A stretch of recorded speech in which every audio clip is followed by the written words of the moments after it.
everybody, Carl Lanning, Brazos River Charter School with this week in history, specifically the week of June the 7th through the 13th.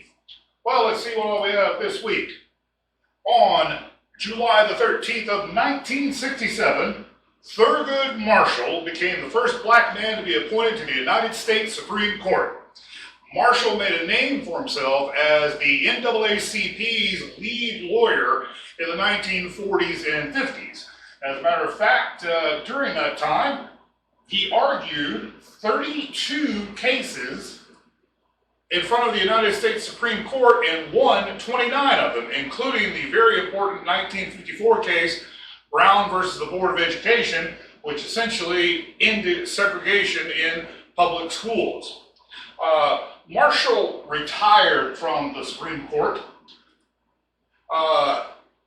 in 1991, and I remember I was actually working that day, and I had the radio on, and I was listening to a press conference that he gave, and somebody asked him the questions about his life and such, and somebody asked the question about what got him interested in the law, and he credited his mother, his father, and his high school principal.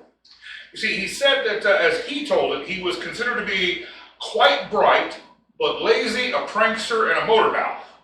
Now, these trips earned him many trips to the principal's office.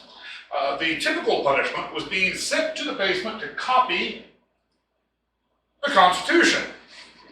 Well, on one such sentencing, he grabbed his pencil and paper and started to walk down to the basement, and the principal reminded him that he had forgotten his copy of the Constitution.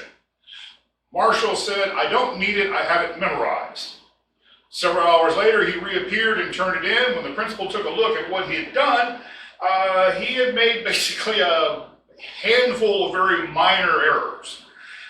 He was called back to the office. The principal wanted to tell him how well he did and said to him, "You know the words of the Constitution. Now, set yourself to learning what they mean, and you may be a great man someday."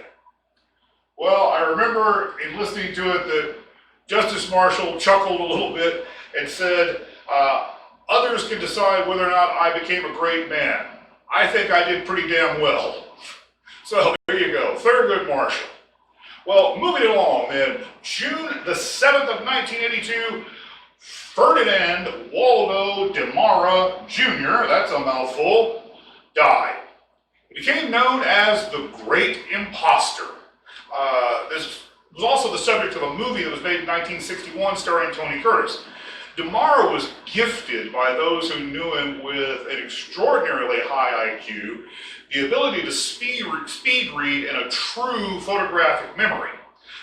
During his career as an imposter, he successfully posed as a civil engineer, a deputy sheriff, a prison warden, a doctor of psychology, a hospital orderly, lawyer, a Benedictine monk, a Trappist monk, a magazine editor, a cancer researcher, a teacher, and the founder of a university that still exists in Ohio, and actually has a good reputation too.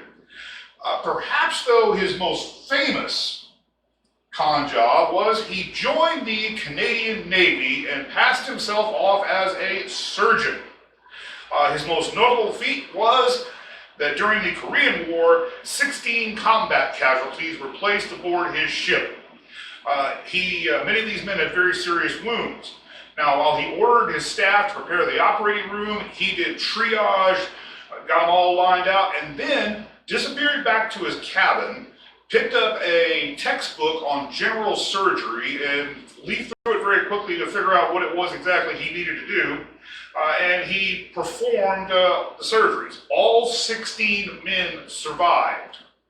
Now, eventually, the Canadian Navy figured out who he was, that he had stolen the identity of an actual surgeon, and very quietly, as you might imagine, removed him from the service. He was not prosecuted due to the embarrassment of military authorities that he actually been able to pull it off.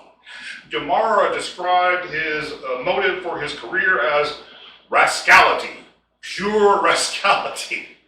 By the way, he later became an actual for-real priest, and he and Steve McQueen became good friends, and he gave last rites to Steve McQueen. So, Ferdinand de Mara. Now, if you remember, last week I mentioned the movie True Grit, and how the stars of this movie could have turned out to be a little bit different. True Grit is considered to be one of John Wayne's best westerns. It is the only one for which he wins an Academy Award, or won an Academy Award, in this case for Best Actor. I believe he did get a Lifetime Achievement Award at some point. But the casting of Wayne as lead character was an absolute no-brainer.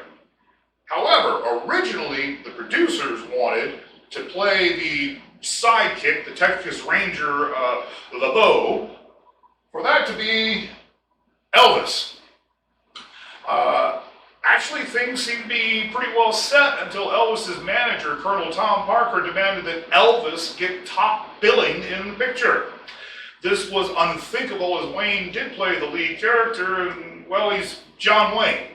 The role was then offered to country singer Glenn Campbell, who was more than glad to take second billing to John Wayne.